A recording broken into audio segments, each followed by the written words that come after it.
con la llegada de la Navidad también aumenta el frío y la posibilidad de contraer enfermedades en vías respiratorias. Fíjese que en esta temporada la actual campaña de vacunación contra la influenza ha protegido a 995,195 personas en la Ciudad de México, lo que representa un avance del 36.4%.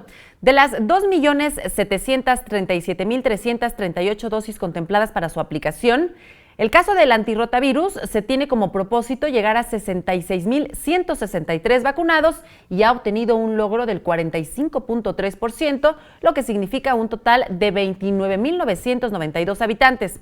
La vacunación contra neumococo tiene como objetivo alcanzar a 58,991 personas protegidas. Hasta ahora se ha tenido un impacto del 82%, lo que refleja a 48,497 capitalinos. La Secretaría de Salud local hizo un llamado a la población para prevenir enfermedades respiratorias en estas fechas y aplicar el biológico contra la influenza, principalmente a los niños, adultos mayores, enfermos crónicos, mujeres embarazadas.